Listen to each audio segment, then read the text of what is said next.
what's happened this year and last year. And one of the foremost thinkers and innovators in the area, someone who has a long history with IBM first and then doing his own startup and exiting that as well, is Tarun Kumar, the founding president and CEO of Cancer Insights. And he's going to be walking us through a digital health showcase today. Tarun, the virtual stage is yours. Thank you for joining us today and looking forward to hearing about this. Okay, thank you, Stan, and I will hope everybody is safe and doing well. So let me just share the screen, just set the tone of why in a disease like cancer, it's really important to create a care continuum for the patient. So, we built Cancer Insights because of my personal experience with my family member going through cancer, but also seeing the personal emotional toll it takes on the individual, their family, but also the clinicians who are treating that. So it's really an ecosystem problem when we look at cancer and oncology world.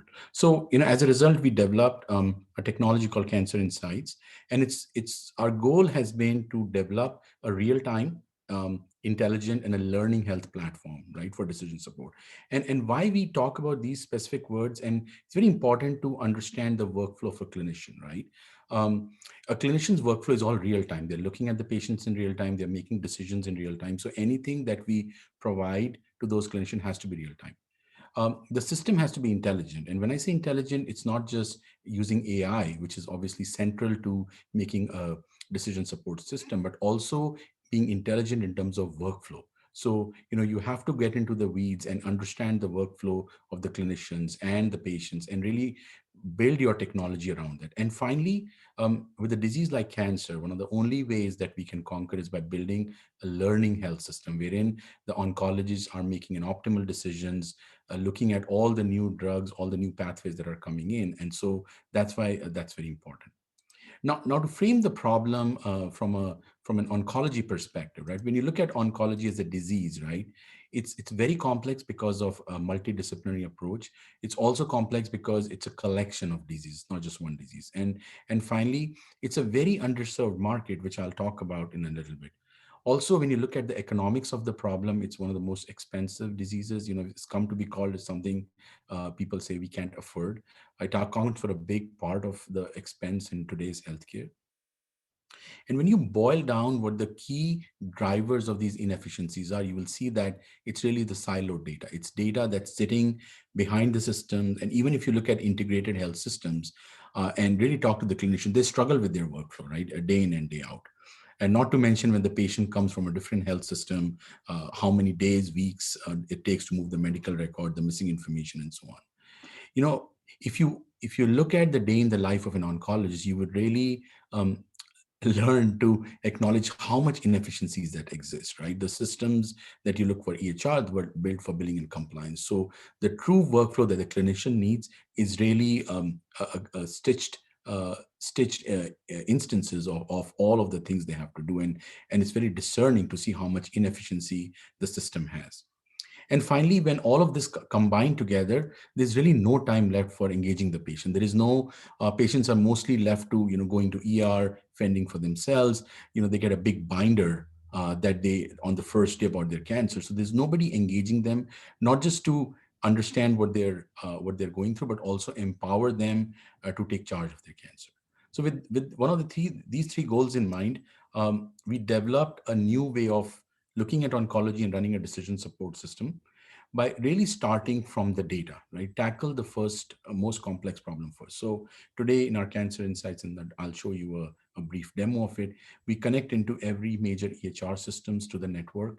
We pull the medical records. Not only we do that, but we built our own oncology data model with all the about 97% of the cancers coded up. So we convert that unstructured, non-codified data or partially codified data in a codified electronic information with the longitudinal history of the patient across system.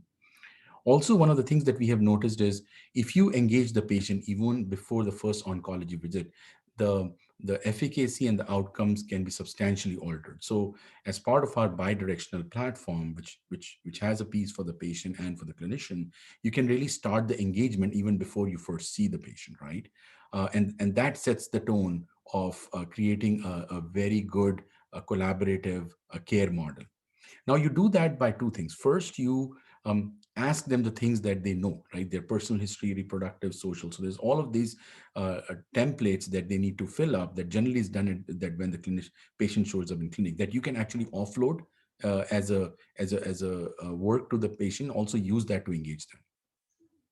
The third is the most impactful aspect of a clinical decision making is documenting the patient's encounter. And if you look at most of the EHR, it's basically what oncologists have told us. It's a glorified typewriter. They start with a blank slate and start typing it down. Now, there are two things that happen with it. First, the quality of information capture is very, very low. Everything is a clinical note. It's not codified. So there is no coding that is set behind all of these things. These are all interpretations, right? The cancer diagnosis is kept that way, the tumor markers, the patient side effects. So it becomes a very low quality document. But instead, if you gave them a codified template that they can fill up, it will fundamentally transform the collection of data, the value of that information to the clinician and patient as they go downstream to treat, and that information as the patient reaches survivorship. The third aspect is very, very core to oncology is the multidisciplinary decision making, which is really about, medical oncologists, surgical oncologists, radiation oncologists, and other coming together along with nurses and patients' personal opinion about what they like to do and having a discussion about looking at the most optimal treatment. Is it chemotherapy happening before the surgery? Can we get clear margins? What is the ECOG score of the patient? And based on that, they come up with an optimal plan. Our statistics have indicated that for a 7-minute tumor board discussion for a patient, about 37 to 40 minutes are spent in just collecting that data and sharing it, right? So if we can streamline that whole workflow in a 1-hour call where the clinicians cover about 10 cases, we can reduce a significant gap that exists in doing this whole workflow manually. And then finally, when the final treatment plan has to be devised, it should not just be the treatment that has come out of a multidisciplinary decision making, but it's also about looking at similar patients, collect the cohort of patients, look at the pathway that each has gone through, see the survivability of each of the outcomes, look at the efficacy of each treatment in terms of side effects, and finally, but not the least, look at the financial toxicity, and that's very important. So if we take all of these factors, create a learning health system that can truly give option to the patient and clinician to choose the optimal pathway, the outcomes will be fundamentally very different.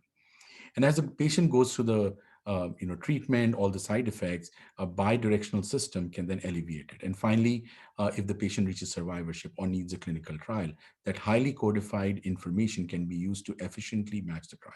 So that's the vision of Cancer Insights. Uh, we are about 3 years into our journey, a team of 21, and we already are in a couple of health systems that are using both sides of our platform. So with further ado, I'll walk you through a brief demo, and I hope meanwhile you have your favorite sandwich or a salad that you're munching on. So let me first walk through our patient side of the platform. So this platform is set up as a HIPAA high trust, so there is confidence in the patients on how their information is used. We democratize the information that the clinician sees as well as the patient sees, so there is a equivalence of that information. But to begin with, that information, as we know, resides in a different health system. So through our pre-integration with almost all of the health systems that enable a Firebase interface, with a select few of, let's say, we are saying NYU. So you can select the health system, and this is something patients can do. You launch the patient portal for that health system, and our APIs go in and pull the patient record. So this bi-directional pull from an external health system into Cancer Insights provides patients with a way not only to get good understanding of their cancer condition, but also have that information available to any caregiver or any clinician going forward. Once this information is pulled into our system, our clinical case summarization organizes it into a form that clinicians and patients can understand. So again, this is a synthetic patient data that we're going through. Obviously, not everything will be perfect in terms of real data, but we organize the information based on its importance. So obviously, cancer diagnosis comes first. So you can look at the cancer diagnosis, you can understand what the cancer diagnosis has been. And our AI algorithms actually extract from clinical net all the matrices that are of relevance.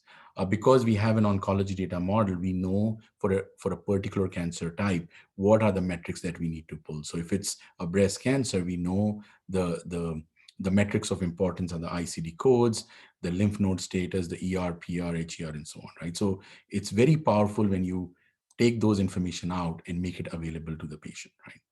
The second aspect is really about having the clinicians or the patients fill up a medical history. So all of their mental health, their pulmonary condition, the eyes and ear, GI, and all of this information. This is readily available with the patient. They have the information. So as part of engaging the patients, we allow the patients through their clinicians to enter this information and make them available not only to the clinician that they're treating, but have this information available for a broader course of time beyond their current treatment and into their survivorship.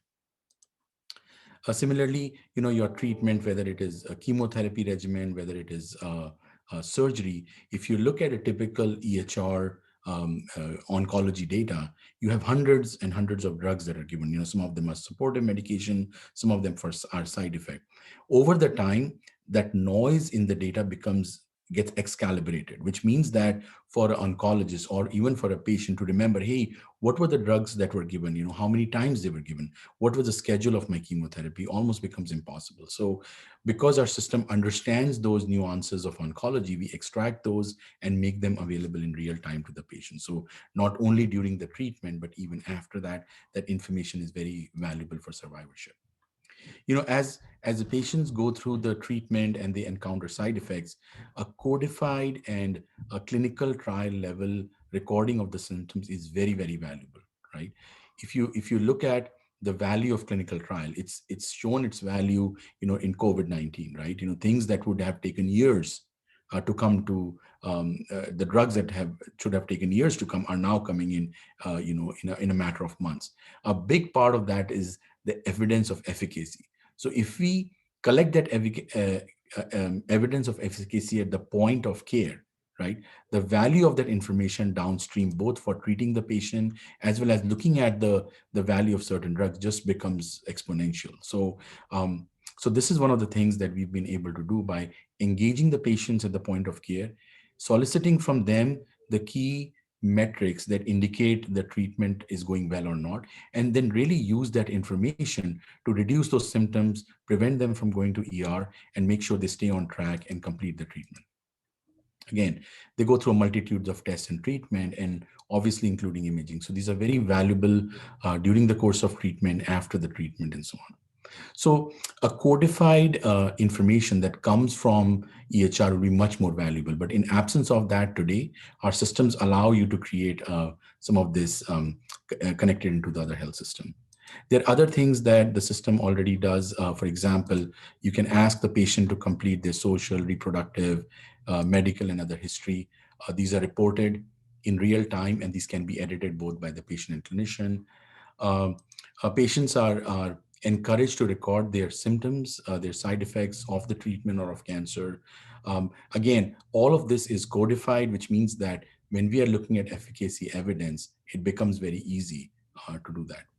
And finally, as part of the patients who need advanced care or where the standard of care is not good enough, we provide a way to match clinical trials, right? Again, the magic in the clinical trial is not doing NLP on two sides of the system, but it's really about codifying both the trials and the patient data so it is one-to-one match, right? As you know, in the world of operations research, it's an n squared problem, and these generally n squared hard problem can only be solved when you curate the information that is available. So one of the things that we provide working with some of our partner is ability to deeply match a clinical trial using codified patients information and use that to find the perfect trials that they match to. Wonderful. Well, Tarun, thank you very much. I know that the work that you've done here is just incredible, and really looking forward to seeing the progress and the evolution of what